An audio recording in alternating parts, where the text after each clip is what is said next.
Hi dears, കേരളത്തിലെ higher secondary സ്കൂളുകളിലെ +1 പ്രവേശനത്തിന് വേണ്ടി അപേക്ഷിക്കാൻ തയ്യാറെടുക്കുന്ന വിദ്യാർത്ഥികൾക്ക് വേണ്ടിയുള്ളതാണ് ഇന്നത്തെ നമ്മുടെ വീഡിയോ. +1 പ്രവേശനത്തിന് അപേക്ഷ സമർപ്പിക്കുന്നതിന് മുൻപ് എന്തൊക്കെ രേഖകളാണ് നമ്മൾ കയ്യിൽ കരുതേണ്ടത്, പിന്നെ എങ്ങനെയാണ് ഈ പ്രവേശനത്തിൻ്റെ ഷെഡ്യൂള് എന്നിങ്ങനെ കാര്യങ്ങളാണ് ഇന്നത്തെ വീഡിയോയിൽ നമ്മൾ പറയുന്നത്. അപ്പോൾ വീഡിയോ ഇഷ്ടമായാൽ ലൈക്ക് ചെയ്യാനും ഷെയർ ചെയ്യാനും മറക്കരുത്. അതുപോലെ തുടർന്നുള്ള ഇൻഫർമേഷൻസ് നിങ്ങൾക്ക് ലഭിക്കുന്നതിനായി ചാനലൊന്ന് സബ്സ്ക്രൈബ് ചെയ്ത് ബെല്ലൈക്കൺ എനേബിൾ ചെയ്ത് വയ്ക്കാനും മറക്കണം. അപ്പോൾ നമുക്ക് വീഡിയോയിലേക്ക് പോവാം. പൂർണ്ണമായും ഓൺലൈൻ സംവിധാനത്തിലൂടെയാണ് പ്രവേശന നടപടികൾ നടക്കുക. പൊതുവിദ്യാഭ്യാസ വകുപ്പിൻ്റെ ഹയർ സെക്കൻഡറി അല്ലെങ്കിൽ വൊക്കേഷണൽ ഹയർ സെക്കൻഡറി വിഭാഗങ്ങളുടെ അഡ്മിഷൻ വെബ്സൈറ്റ് ഗേറ്റ്വേ ആയ www.admission.dge.kerala.gov.in എന്ന വെബ്സൈറ്റിലെ click for higher secondary admission എന്ന ലിങ്കിലൂടെ ഹയർ സെക്കൻഡറി അഡ്മിഷൻ വെബ്സൈറ്റിൽ പ്രവേശിച്ച് ക്രിയേറ്റ് കാൻഡിഡേറ്റ് ലോഗിൻ SWS എന്ന ലിങ്കിലൂടെ കാൻഡിഡേറ്റ് ലോഗിൻ ക്രിയേറ്റ് ചെയ്യണം. ഇത്തരത്തിൽ നമുക്ക് മൊബൈൽ OTPയിലൂടെ സുരക്ഷിത പാസ്വേഡ് നൽകി കാൻഡിഡേറ്റ് ലോഗിനിലൂടെ ആണ് അപേക്ഷാ സമർപ്പണവും തുടർന്നുള്ള പ്രവേശന പ്രവർത്തനങ്ങളും വിദ്യാർത്ഥികൾ നടത്തേണ്ടത്. നമ്മുടെ അപേക്ഷയിലെ വിവരങ്ങൾ പരിശോധിക്കുക, ട്രയൽ അലോട്ട്മെന്റ് പരിശോധിക്കുക, ഓപ്ഷനുകൾ പുനർക്രമീകരിക്കുക, അലോട്ട്മെന്റുകൾ പരിശോധിക്കുക, പ്രവേശനത്തിന് വേണ്ടിയുള്ള രേഖകൾ സമർപ്പിക്കുക, ഫീസ് കൊടുക്കുക തുടങ്ങിയ പ്രവേശനവുമായി ബന്ധപ്പെട്ടിട്ടുള്ള എല്ലാ പ്രവർത്തനങ്ങളും കാൻഡിഡേറ്റ് ലോഗിനിലൂടെയാണ് അപേക്ഷകൻ ചെയ്യാൻ സാധിക്കുക. ഇപ്പോൾ കാൻഡിഡേറ്റ് ലോഗിനിലെ അപ്ലൈ ഓൺലൈൻ എന്ന ലിങ്കിലൂടെ അപേക്ഷകർക്ക് സ്വന്തമായിട്ട് ഓൺലൈനായി അപേക്ഷ സമർപ്പിക്കുവാൻ സാധിക്കും. ഇപ്പോൾ 10ാം ക്ലാസ് പഠന സ്കീം അതേഴ്സ് ആയിട്ടുള്ള വിദ്യാർത്ഥികൾ അവരുടെ മാർക്ക് ലിസ്റ്റ്, അതല്ലെങ്കിൽ അവരുടെ സർട്ടിഫിക്കറ്റ്, അല്ലെങ്കിൽ തുല്യതാ സർട്ടിഫിക്കറ്റ്, അതല്ലെങ്കിൽ മൈഗ്രേഷൻ സർട്ടിഫിക്കറ്റ് എന്നിവയിൽ ഏതെങ്കിലും ഒരു സ്കാൻ ചെയ്ത കോപ്പി അപേക്ഷയോടൊപ്പം അപ്ലോഡ് ചെയ്യേണ്ടി വരും. അതുപോലെ വിഭിന്നശേഷി വിഭാഗത്തിൽ പ്രത്യേക പരിഗണനയ്ക്ക് അർഹരായവർ മെഡിക്കൽ ബോർഡ് സർട്ടിഫിക്കറ്റിൻ്റെ സ്കാൻ ചെയ്ത വ്യക്തതയുള്ള കോപ്പി അപ്ലോഡ് ചെയ്യണം. മറ്റ് അപേക്ഷകരൊന്നും അപേക്ഷയോടൊപ്പം യാതൊരുവിധ സർട്ടിഫിക്കറ്റുകളും അപ്ലോഡ് ചെയ്യേണ്ടതില്ല. അപേക്ഷകർ സമർപ്പിക്കുന്ന വിവരങ്ങളുടെ അടിസ്ഥാനത്തിൽ തന്നെയാണ് അലോട്ട്മെന്റിനായി അപേക്ഷകരെ പരിഗണിക്കുക. ഒരു കാരണവശാലും ഒരു റവന്യൂ ജില്ലയിലേക്ക് ഒരു വിദ്യാർത്ഥി ഒന്നിൽ കൂടുതൽ അപേക്ഷകൾ മെറിറ്റ് സീറ്റിലേക്ക് സമർപ്പിക്കുവാൻ പാടില്ല. ഒന്നിലധികം റവന്യൂ ജില്ലകളിലെ ഹയർ സെക്കൻഡറി സ്കൂളുകളിൽ പ്രവേശനം തേടുന്നവർ ഓരോ ജില്ലയിലേക്കും പ്രത്യേകം അപേക്ഷ നൽകണം.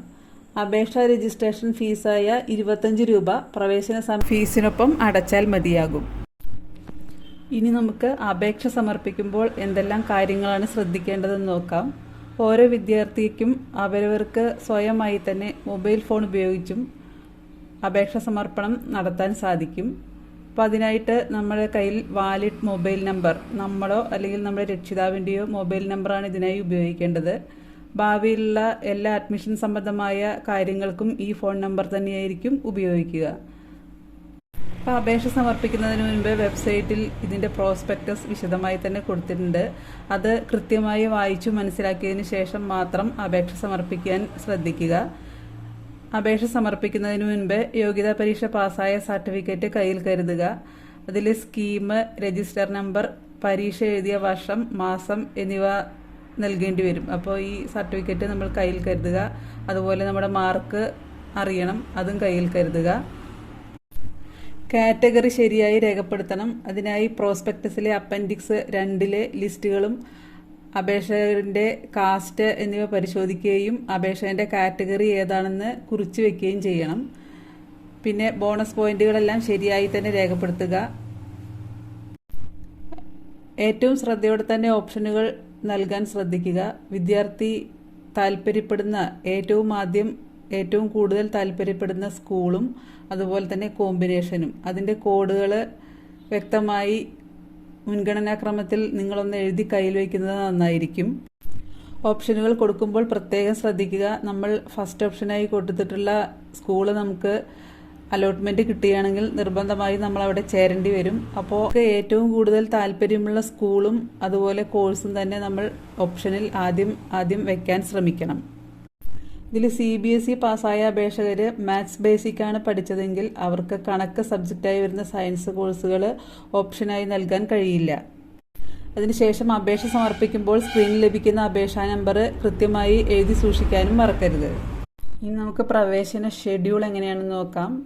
ഓൺലൈൻ അപേക്ഷാ സമർപ്പണം തുടങ്ങിയ തീയതി 2/6/2023 അപേക്ഷകൾ സ്വീകരിക്കുന്ന അവസാന തീയതി 9/6/2023. അതിനുശേഷം ട്രയൽ അലോട്ട്മെൻറ്റ് 13/6/2023 ആയിരിക്കും. ഫസ്റ്റ് അലോട്ട്മെൻറ്റ് 19/6/2023 പറഞ്ഞിരിക്കുന്നത്. മാനേജ്മെൻറ്റ് കോട്ട, കമ്മ്യൂണിറ്റി കോട്ട തുടങ്ങിയ കോട്ടകളിലേക്ക് അപേക്ഷ സമർപ്പിക്കുന്നവർ അതാത് സ്കൂളുകളിൽ പോയി അതിന് സെപ്പറേറ്റ് അപേക്ഷാ ഫോം വാങ്ങിയിട്ടാണ് അപേക്ഷ സമർപ്പണം നടത്തേണ്ടത്. അപ്പോൾ ഇത്രയൊക്കെ കാര്യങ്ങളാണ് ഇന്നത്തെ വീഡിയോയിൽ പറയുന്നത്. വീഡിയോ ഇഷ്ടമായാൽ ലൈക്ക് ചെയ്യാനും ഷെയർ ചെയ്യാനും കമൻറ്റ് ചെയ്യാനും മറക്കരുത്. തുടർന്നുള്ള അപ്ഡേഷൻസ് നിങ്ങൾക്ക് ലഭിക്കുന്നതിനായി ചാനൽ സബ്സ്ക്രൈബ് ചെയ്യുക. പുതിയൊരു വീഡിയോയിലൂടെ വീണ്ടും കാണുന്നതുവരെ ബൈ ബൈ.